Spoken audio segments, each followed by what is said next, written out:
It's part two of sample items for semester two ACP. Question number 8 says the table shows data collected on an experiment where a cold piece of steel was placed in warm water. If the specific heat capacity of steel is 0.452 joules per gram Celsius, what is the mass of steel used in this investigation? So in this question, we are comparing, or we are seeing an example of a calorimeter where we have steel being placed in warm water. So in this question, what we need to see is first what gained and lost energy. So we do that by equaling our heat of one object by the heat of the other object. So we do that by looking at their initial and final temperatures. Initial temperature of water was 22 degrees Celsius, and its final temperature was 21.10. So we can see water decreased in temperature, meaning it lost heat. And if we look at steel, steel had an initial temperature of 2 degrees Celsius, and it ended at 21.10 degrees Celsius. So we know steel increased temperature, meaning it gained heat. So if I do that over here, okay, I'm gonna put that steel gained heat, water lost heat. Okay, so from here, what would I do is I would substitute our heat, our negative Q and our positive Q, that is our heat, by the mass and the specific heat and difference of temperature of the water, and also by the mass, the specific heat, and the difference of temperature of steel. It's a formula you should know, right?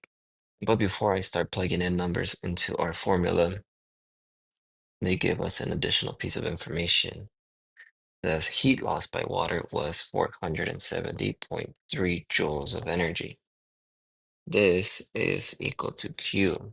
So instead of plugging in the mass and specific heat and the temperature of water, we can automatically input this 470.3 joules of energy for water. Our formula is going to look like this. 470.3 equals the mass times the specific heat times the difference of temperature of steel, right? So this 470 represents our heat lost by water. Now I'm going to use that formula, 470.3 equals the mass, specific heat, and difference of temperature of steel. All right, our question is asking for mass, so this is our unknown variable. What I'm going to do is plug in the rest of my variables. Mass is what we're looking for. Specific heat is given to us right here. Specific heat capacity of steel is 0.452, right? And then our difference of temperature is how much our steel increased in temperature. So to do that, I subtract my final temperature, which was 221.10, minus our initial temperature, which was 2, and that equals to 19.10. So I put that 19.10. This is difference of temperature for steel. Okay, now I just solved. So I'm going to multiply 19.10 times 0.452. That gives me 8.6332. So 470.3 equals mass times 8.6332. All right, all that's left to do is solve for m. So I do what the opposite of what's occurring here. I'm multiplying m times 8.6332. So in order to isolate my variable, I'm going to divide out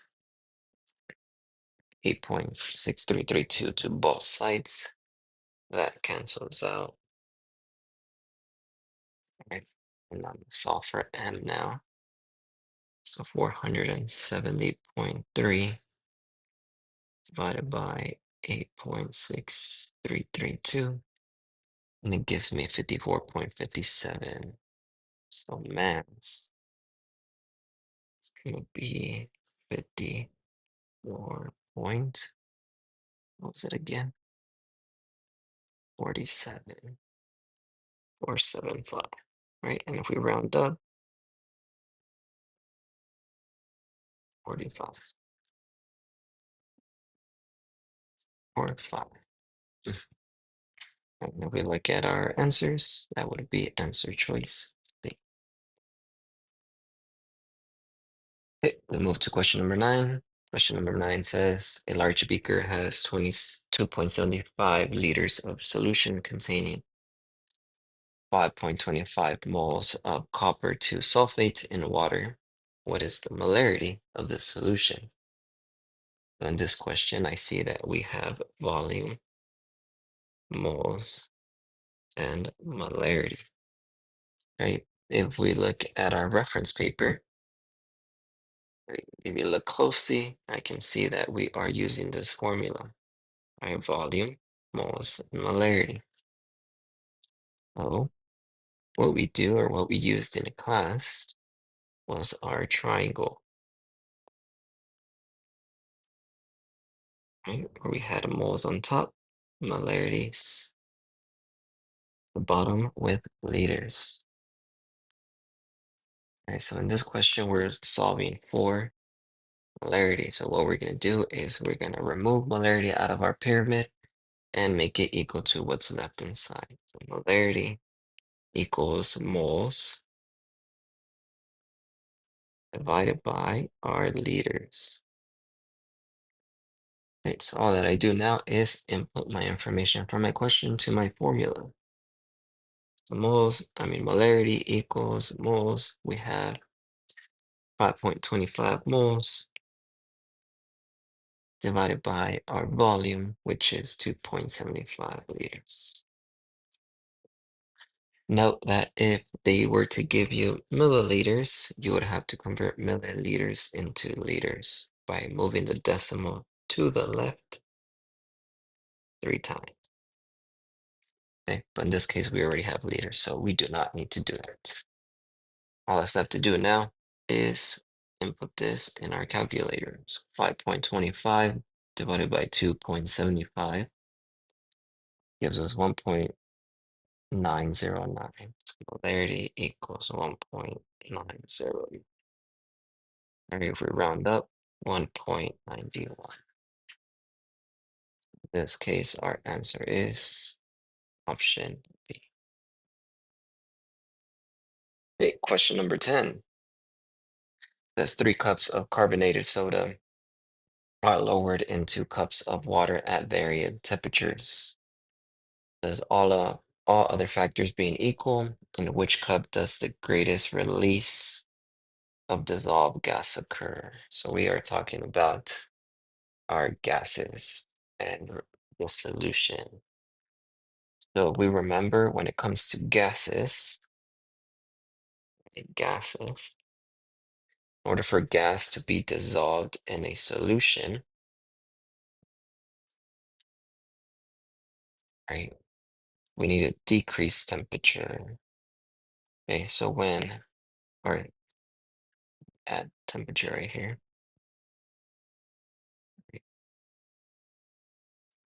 So in order for gas to dissolve in our solution, our temperature needs to decrease. This is going to increase rate of the solution. In this case, it's asking for us for release. So meaning we are trying to release the gas instead of increase it into the solution. So we are looking for a cup that gives us the opposite of what we just said. So if we increase temperature, then gas is going to be released from our solution. So we need to see which cup has an increased temperature. If we look here, we have 3 cups. First cup is in cold water. This means our gas is going to increase into our solution. That is not our option. Cup B says water is at room temperature. So in this room temperature, we may have some gas being released, but we're still going to have some in our solution, right? So that may be an option, maybe not. And if we look at option C, says our cup is, our carbonated soda is going to be put into hot water. So hot water is an increase in temperature, meaning it's going to release the most gas. So our answer will be C for this option. Hey, question 11. So question 11 says, the equation shown represents a gas producing reaction. Says after 55 grams of solid KNO3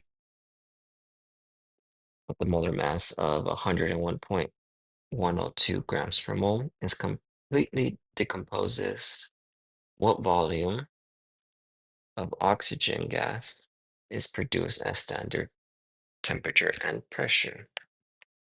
Okay, so in this question, we are doing stoichiometry.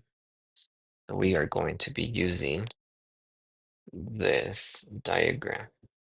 So what we're going to do is figure out where are we starting and where are we ending. So we can see here, it says we have 55.551 grams of KNO3. Grams is mass. So we are starting here on mass. Okay, and that's asking for volume of O2, right? So we're going to be looking for volume of O2. So where are we going to end? We're going to end right here. Volume of unknown. This is O2. This is KNO3. This is from our question. So we're going to go from mass to moles to moles to volume. So what I'm going to do, I'm going to write those steps that I'm going to be taking. I'm going to start with mass of KNO3. Okay, this is my beginning. After I find mass, I'm going to convert it into moles. Moles of still are known, which is KNO3. Right? After I have my moles of KNO3, I'm going to convert it into moles of O2 of my unknown.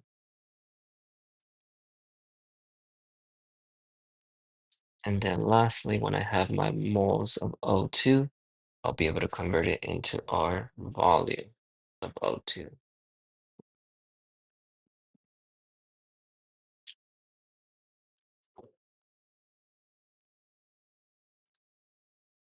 All right, so in order to do these conversions, I need to find their conversions. So when I convert, I'm gonna write those down too. When I convert mass into moles, what I use is molar mass. So I'm gonna have to use, oops, I'm gonna abbreviate molar mass of KNO3. Right, when I convert ratio or moles into moles of KNO3 to moles of O2, from moles of KNO3 to moles of O2, I will use my ratio. Okay, and then lastly, when I convert moles of O2 into volume of O2, I'm going to use my 22.4 liter conversion. 22.4 liters.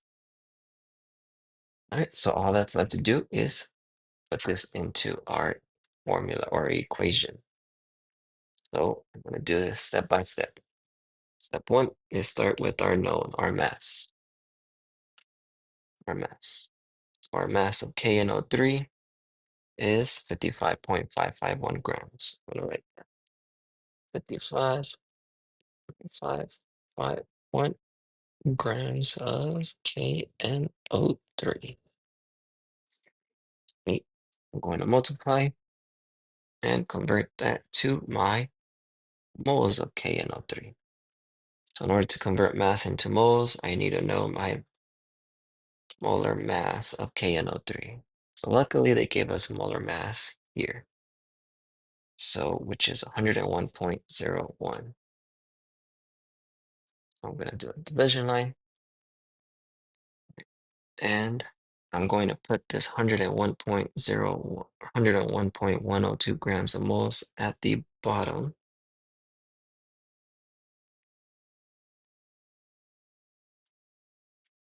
Grams per mole. Because I want my grams to cancel out. If I have grams up here, I need to have grams down here. Right, so that I already did this. I use my molar mass, and what this always equals to, my molar mass always equals to 1 mole of KNO3. So I'm gonna put 1 mole of KNO3. Use that as well. Put your multiplication sign. Now I'm gonna convert my moles into my moles of KNO3 into my moles of O2. To do that, I need to use my mole ratio. So I'm going to look for both KNO3 in my formula now. So look here, KNO3 is right there, and then O2 is right here. I'm going to look at the moles, so the large number in front of the formula. So KNO3 has 2 moles. So I'm going to put 2 moles of KNO3 at the bottom again, because I need to have matching units across. Right, and then I'm gonna put a 1 because there's an invisible one there for O2. So I have 1 mole of O2. Okay, so I wrote my ratio and I have my moles of O2. Lastly, I'm going to convert my moles of O2 into my volume of O2 using my 22.4 liters. So I see that I have 22.4 liters. And I'm not going to put at the bottom, I'll put these at the top because again, we need matching units across from each other. So this 22.4 liters of O2 is also going to equal to 1 mole of O2. We can see we have matching units across. So I use this, my O2. Okay, all that's left to do now is input this in our calculator. So we're gonna take a little bit. We have decimal. We're gonna put this one by 1. So we have 55.551 grams of KNO3 times 1 mole of KNO3 divided by 101.101 grams per mole of KNO3 times our mole ratio, which is 1 mole of O2 divided by 2 moles of KNO3 times our liters of 22.4 divided by 1 mole of O2. And that equals 6.15 liters. So our new volume, or the volume of O2 used in this reaction is 6.15 15 of O2, right? And we can see that it is option A.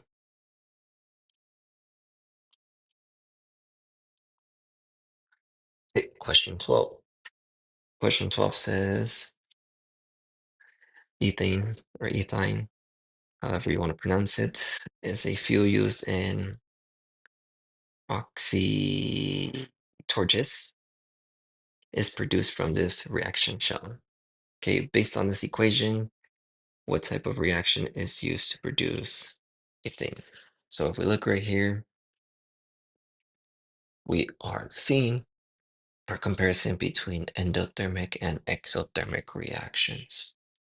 Okay, exothermic and endothermic reactions refers to if heat is being absorbed or released.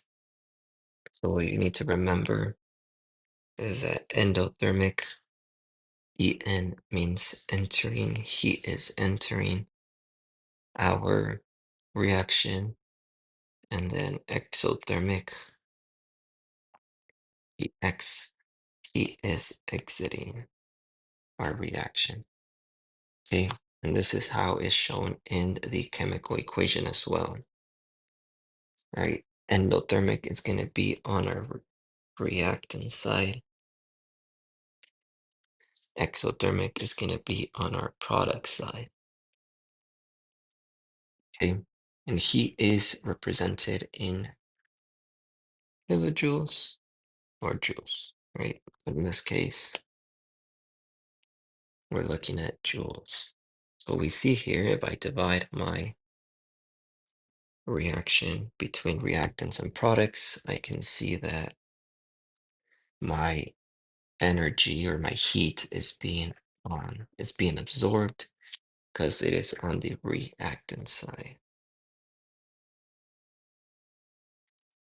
So I should choose an equation or an option that says it's endothermic and our heat is being absorbed. So if we look here, we can cancel out exothermic and exothermic. We see endo and endothermic, and my heat is being absorbed. Here it says release. So our option A is correct. Okay, question 13 says the total pressure of mixture of three gases, helium, argon, and neon, inside a container is 810 millimeters of mercury.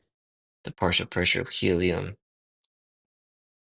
is 486 millimeters of mercury. Partial pressure of argon is 120 millimeters of mercury. Our question is saying, what is the partial pressure of neon in millimeters of mercury? So we are talking about behavior gases. And we are looking at partial pressure. So our formula we'll be using is this one right here. Total pressure equals pressure of our first gas plus the pressure of our second gas plus the pressure of our third gas.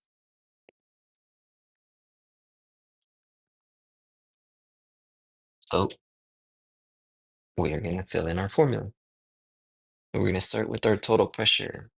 That's right here. The total pressure of all three gases is 810. We put 810 equals, that's the pressure of helium is 486. So this is our first gas, 486 plus the pressure of argon, which is 120, plus the pressure of neon, which we do not know. So we're looking for the pressure of neon. Okay, so all that we do now is solve this. So 810, right? And if we add 486 plus 120 is 606, right? Plus the pressure of neon. All we have to do left here is subtract 606 to both sides. Okay, and we should get an answer of 204. pressure of neon was 204 millimeters of mercury. Okay, lastly, our last question, 14 for part two is four students prepared sodium chloride solution in a flask containing 100 milliliters of distilled water at 25 degrees Celsius. The chart describes the presentation of each flask. So we have four flasks.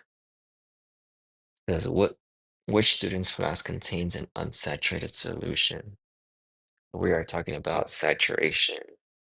So before we look at our question or our options, we learn we know that unsaturated solution is when we have a solution and we are still able to add more substance. So in this case, we're going to be able to add more NaCl to our solution without having without having any settlement at the bottom of our flask. So with that said, we're going to look at descriptions as well as what the kids added. So student A says they added 0 grams of sodium chloride into our water. They added 0 grams into our distilled water. That means it's not part of a solution, right? It's only just water. So that can be an option. And it says student B added 30 grams of sodium chloride to distilled water. And if we look at solution B, we can see that NaCl sodium chloride solution is fully mixed inside our solution. So there's no buildup in this. So this is part of our answer. Okay, let's look at C. Says student added 40 grams of sodium chloride into distilled solution water at 25 degrees Celsius. When they added 45 to 40 grams, we can see that some NaCl settled at the bottom. So this is not showing unsaturated solution. This is showing a saturated solution. So this is not an option. Okay, and lastly, there's 40 grams of sodium chloride in 100 milliliters of hot distilled water. So in this one, we increase the temperature. We can see that NaCl solution is mixed. So we have no settlement at the bottom, meaning our solvent mixed into our solute. So both B and D are part of the solution. So we can see there would be C.